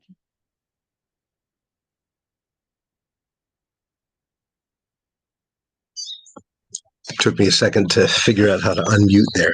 Yeah, there you go. I want to try to condense this into 3 minutes because I know everyone's ready to go. Um, but before I make the point that I'm really thinking of, I would just point out, similar to what Heather said, is that I would be very careful about saying things like a microwave and a mini fridge. You know, nobody's living with a microwave and a mini fridge and calling that a kitchen because while I may be in the lap of relative luxury now, I have, and you know that I just think that you got to be careful about that. And similarly, there are definitely people who have gigantic houses and find themselves unable to maintain it. So I'd just say, like, maybe think carefully before making sort of class judgments in that way.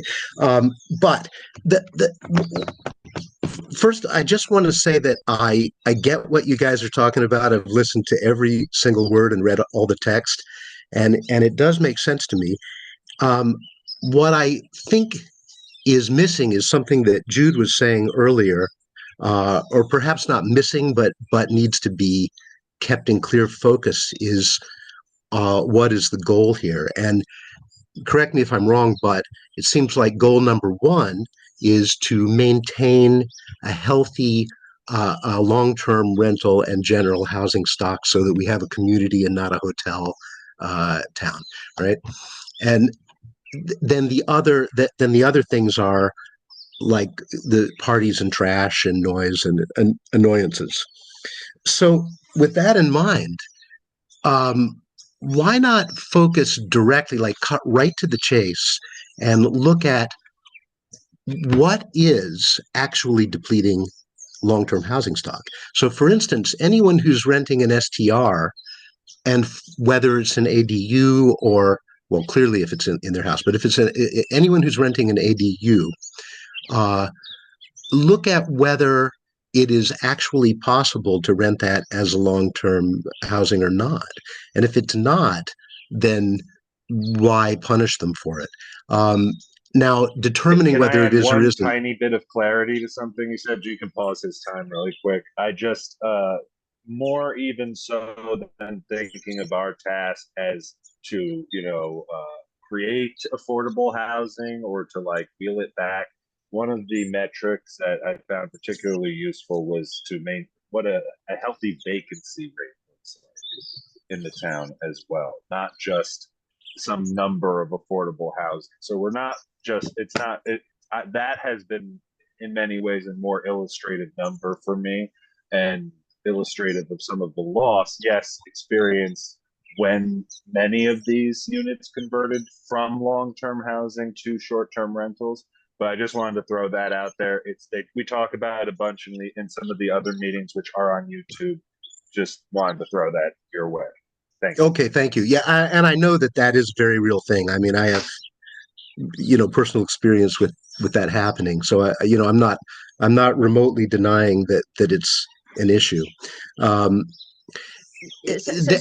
Danny, you did have about 3 minutes actually before Connor jumped in. So can you do what's left in a minute, perhaps?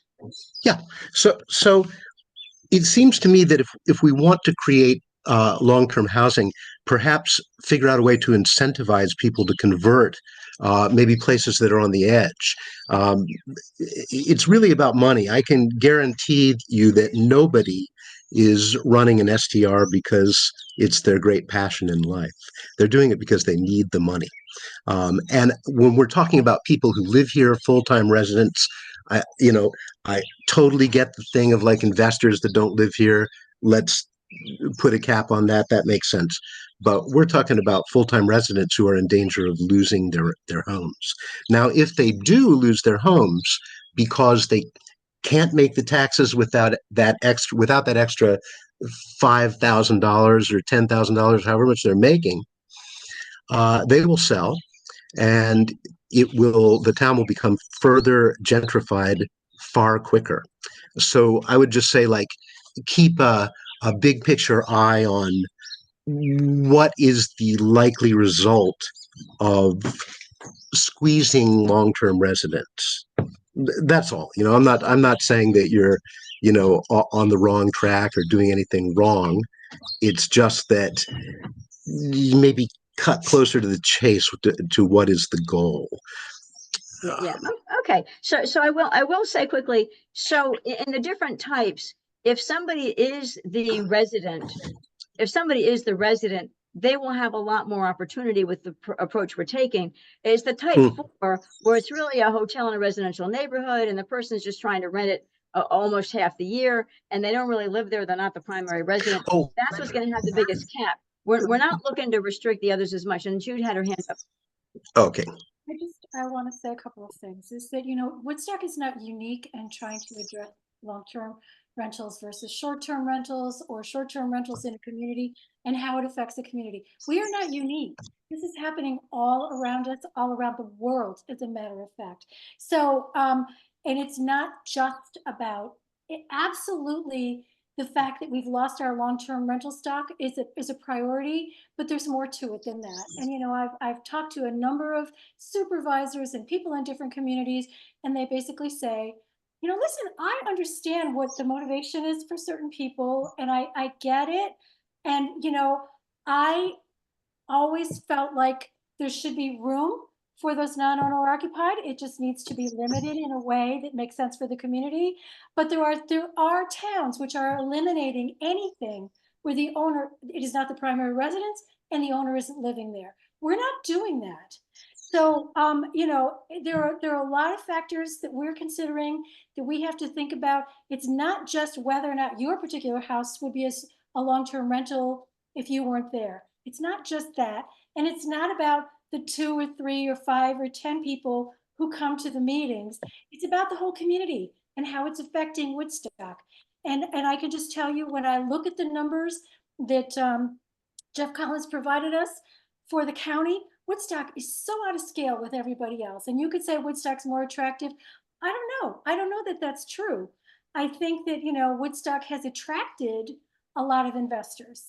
I think it's becoming a very attractive place, and it's driving up prices so that nobody can afford to buy a house. But anyway, Well, yeah, no, I hear you. I'm not, I don't think that I was saying anything counter to what you just said. okay, thank you.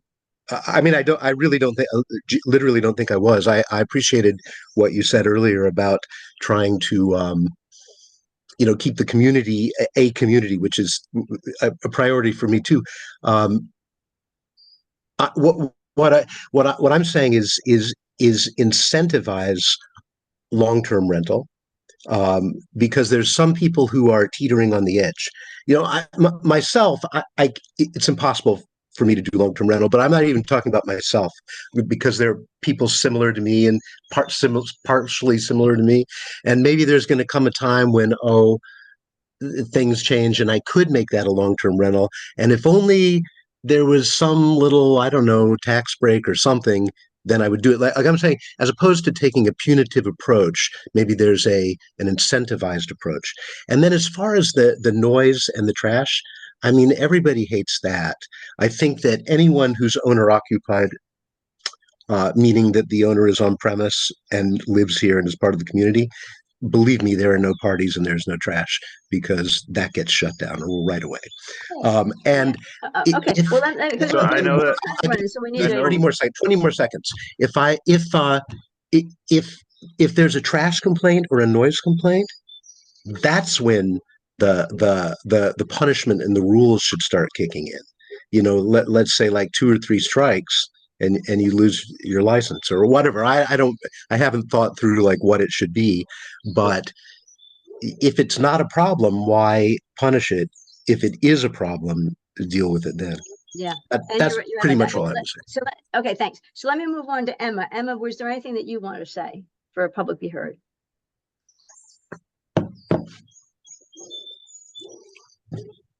Oh, Sorry about that. Took me a moment with Yeah, the lagging Zoom. So yeah, I mean, I guess I had read through the zoning laws before it went to you. And I was encouraged by the idea that an STR would be permitted if there was a primary residence, an ADU that was deeded affordable housing for 10 years, and then there was a secondary ADU, and then one of the three residences could be an STR. And I was hoping that owner occupied would be added to that. I don't really know why we are allowing people who are not residents of our town to have STRs here when we have people. I mean, I grew up here. I was born and raised in Woodstock, and I always imagined myself owning a home by now, and that's completely out of reach. And I know that this is not limited to affordable housing, but to say that the two aren't interconnected or that STRs are not dramatically impacting affordable housing in this town would be silly. So I guess I'm curious to know why is that being included as a thing? I would think that owner occupied STR should be the only things that we are permitting at this point. And I guess I'm curious to know more about that, because, there are folks that I grew up with here who are working full time, and I've known two different people working full-time jobs this year who've been homeless, and Yeah. Right.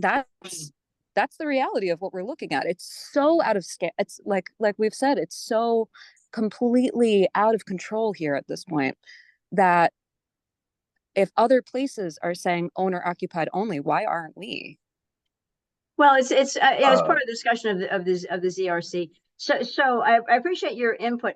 Now, when you said you read all of the law, I think what you're talking about is you read all of the proposed law, but that law has not been adopted. The law that says you can have two ADUs, that's a law that's been proposed but not yet adopted. So we're focused on to see the law as it stands today. You would go onto the town website. There's on the left-hand navigator, there's E-code, and you could go search STR and you can see the law that's on the books today. The law that talks about the second STR and the first one's going to be affordable, that is a law that has not been adopted. That's going to undergo a bunch more discussion. So, okay. And Jude, did I see your hand up? You're good. Sorry. Well, to answer her question, I mean, there is, I don't want to be, crass about it, but there, for a long time in the lead up to these conversations, it wasn't actually like that in terms of other towns striking down the owner occupied. There were all of these, the non-owner occupied. There were all of these successful lawsuits that were saying that you couldn't prevent someone from essentially participating in this venture because they didn't live in the same state. It violated some interstate clause, and that did, I think, affect a lot of the conversation around this discussion. And Laura, please, I don't mean to speak for you. I obviously can't speak for the town board, but from my perspective, it probably affected the way the town board, perceived this. And I think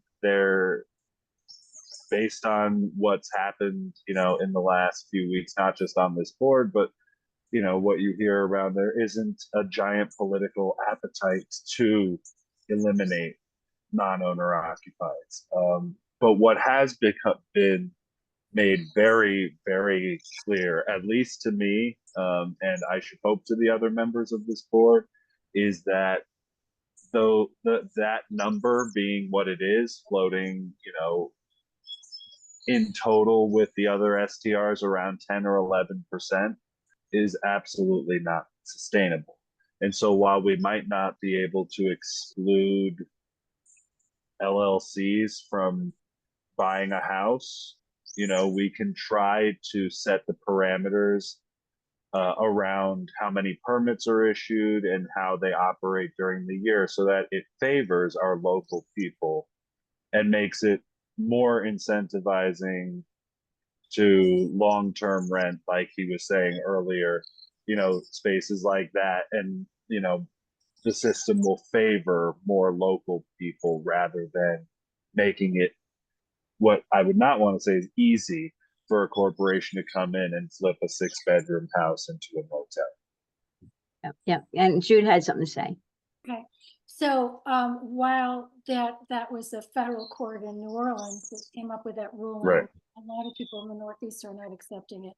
But what is very clear, there have been court decisions in New York State, is the town has every right to limit them in whatever way they want. And there is no guarantee that you are allowed to maximize the income from your property. You can find ways to make to earn money from your property, but the town is not obligated to provide you with whatever the maximum is. So there are some communities that, I've been pulling a lot of regulations. They're limiting the number of permits to 10. I think Rhinebeck, the village of Rhinebeck, 15 for the entire village.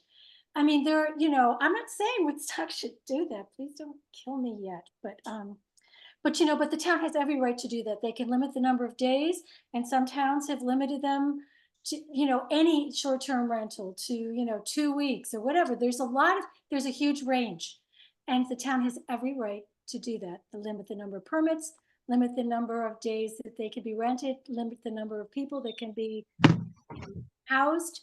And I just think that, we're trying to look at this in a fair way. And I keep saying the same thing over and over again. We're trying to look out for the people who are residents of the town. And Yes. that is the first priority to me. Yeah. But to put a pin in that, and because I would be remiss not to mention that we had at one point taken out the non-owner occupieds,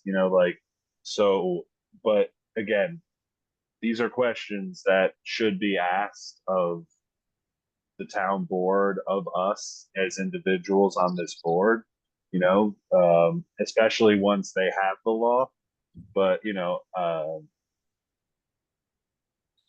but to answer your question very directly, no, I don't see the social utility or the use in them existing at all. I don't see why, I don't see how it benefits the community or the greater, good of society, the fabric of society, to allow LLCs to buy homes in residential neighborhoods and rent them half a year. Yeah. Okay. So let me just jump in. So Connor is correct. When the town did the STR law that is on the books today, that it was believed that there were issues in prohibiting non-owner occupied.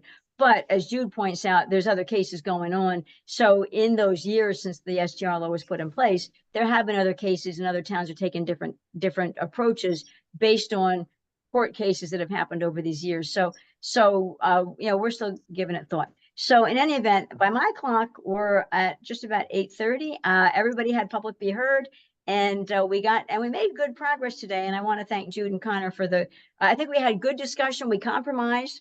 So I think that we had it was a good meeting, I think, and I appreciate everybody's public be heard comments. And we are meeting in 1 week, so we'll be back on the 24th. Thank you, everybody. Thank you, Thank Laura. you. I'll look forward to the updated document. Okay, and I'm going to capture. Do we need a motion to adjourn, or how does this work? Sure, what the heck? We'll have a motion. But do I have a motion to adjourn? Second. I guess I made the motion. All in favor? Aye. Okay. Have a good night, everybody. So thank you, All right. Connor and Jude, and thank you, everybody. Good night. Good night and thank you. very much. Thank you.